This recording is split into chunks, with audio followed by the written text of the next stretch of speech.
Keberadaan gunung api Karangetang yang masih aktif memuntahkan lahar serta debu vulkanik menjadikan Pulau Siau memiliki tanah yang cukup subur. Selain pala sebagai komoditi utama daerah kepulauan ini, beragam hasil kebun pun dapat dijumpai tumbuh subur di pulau dengan luas sekitar 7.000 km persegi ini. Salah satu hasil bumi yang memiliki nilai ekonomis di Siau yaitu buah kedondong. Di beberapa wilayah Indonesia, tanaman ini akan berbuah banyak bila terkena pancaran sinar matahari langsung. Sebagai tanaman iklim tropik, kedondong selain tumbuh liar, juga telah dibudidayakan oleh beberapa negara di Asia seperti Filipina dan Bangkok karena nilai ekonomisnya.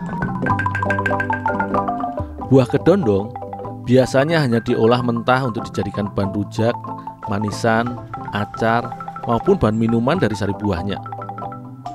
Namun kali ini, aku akan mengolah buah yang cukup digemari karena dikenal akan sensasi rasa asam serta manisnya yang khas ini. Menjadi salah satu bahan olahan jajanan tradisional Siau, yaitu kue lapis.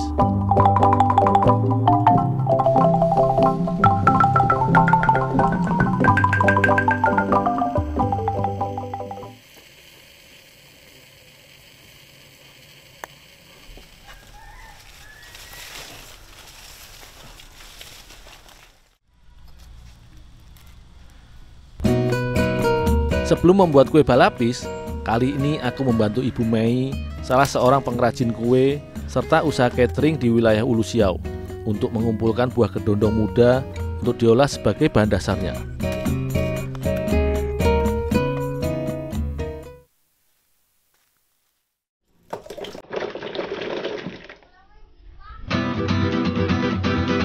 Untuk dijadikan sebagai bahan olahan kue, sengaja dipilih buah kedondong yang masih muda. Selain rasanya yang asam, daging buahnya keras, sehingga tidak hancur pada saat dimasak nanti.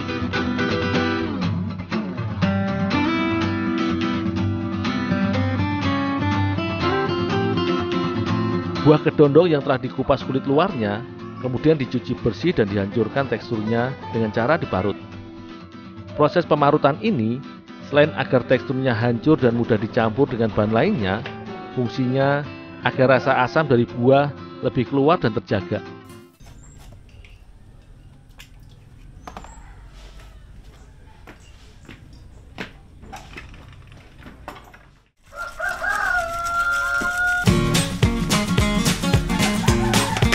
Dalam setiap pembuatan adonan kue, terdapat beberapa tahapan yang menjadi kunci dari olahan yang akan dibuat.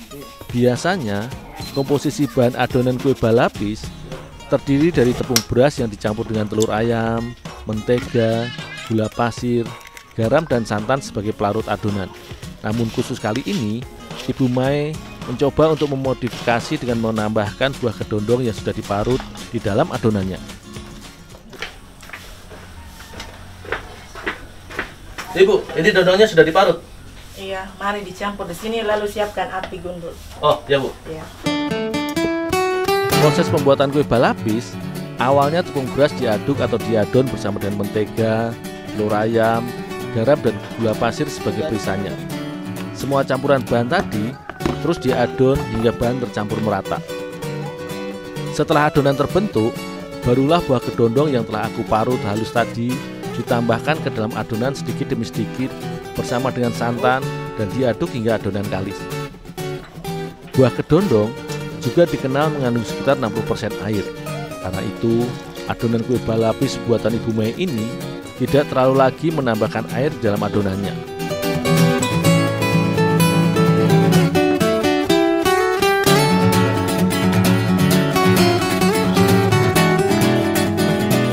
Adonan dasar kue yang sudah jadi kemudian dibagi menjadi beberapa bagian untuk selanjutnya diberikan pewarna makanan agar dapat membentuk lapisan-lapisan warna yang berbeda tiap lapisnya ketika sudah matang nanti.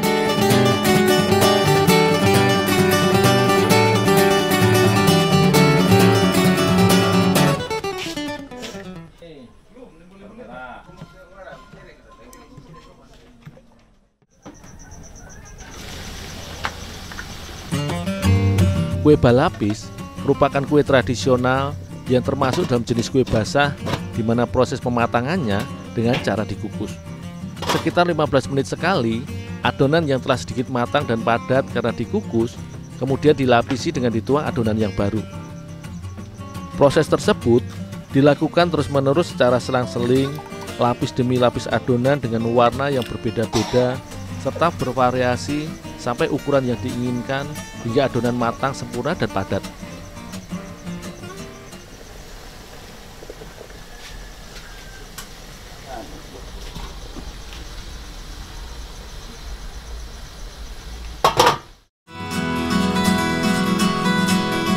Olahan kue ini merupakan inovasi dari Ibu Mei guna meningkatkan nilai ekonomis dari komoditi buah kedondong di wilayahnya.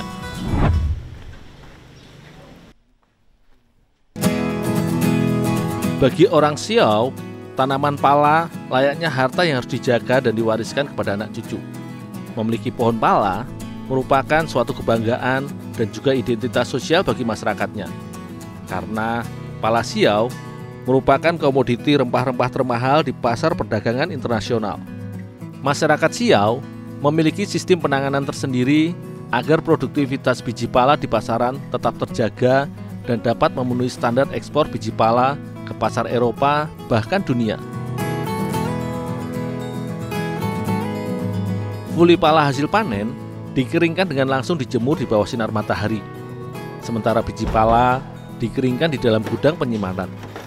Selain sebagai tempat penyimpanan, ruangan ini juga berfungsi sebagai greenhouse dan juga tempat pengasapan biji pala, di mana teknik pengasapan dari suhu pembakaran yang panas akan mengurangi kadar air pada biji pala, sehingga pertumbuhan jamur dan mikroba yang dapat merusak kualitas biji akan terhambat.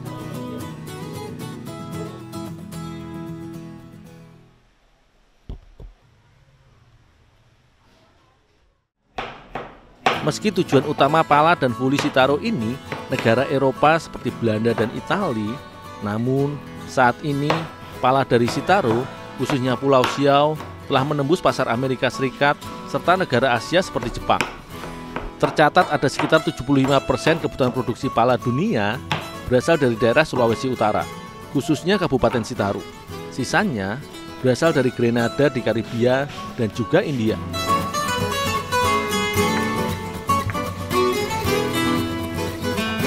Secara umum, pemanfaatan pala sering dijadikan sebagai ramuan herbal, terutama biji dan fulinya dalam bentuk ekstrak, rebusan buah seperti sirup atau manisan. Namun bagi masyarakat Siau, senyawa kimia yang terkandung dalam fuli, mereka manfaatkan sebagai pengharum dan pengawet makanan. Salah satunya yaitu sebagai bahan dasar kue kolombeng khas Pulau Siau.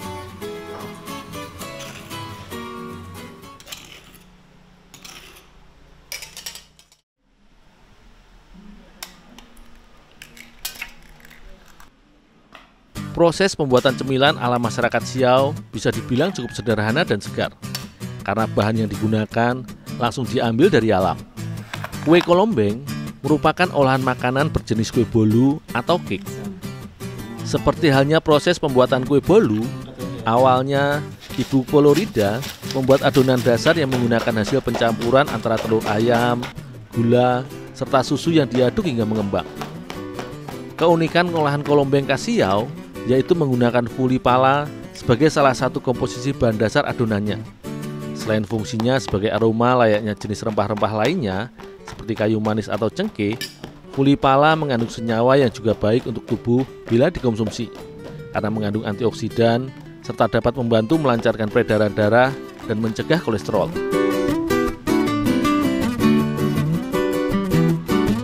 Olahan kue kolombeng sebenarnya memiliki warna dasar dari gula merah sebagai campuran serta pemanis adonannya. Namun kali ini, Ibu Polorida sedang mencoba variasi dengan menggunakan pandan sebagai pewarna alami adonan kue kolombeng buatannya agar lebih menarik.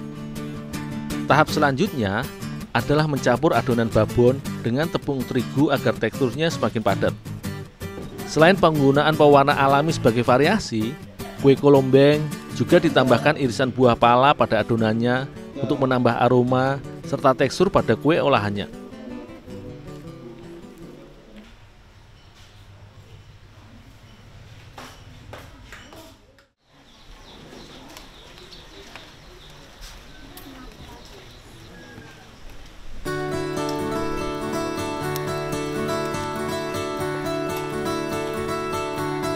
Kolombeng merupakan kue di mana kunci dari proses pembuatan kue bolu terletak pada adonan serta proses pemanggangannya. Adonan dicetak ke dalam loyang dan dipanggang dengan api atas dan api bawah hingga adonan benar-benar matang. Meski terlihat sederhana, namun proses pemanggangan ini menjadikan perpaduan adonan kue dengan harumnya fuli dan buah pala menghasilkan aroma tersendiri yang sangat khas pada olahan kue Kolombeng khas Riau.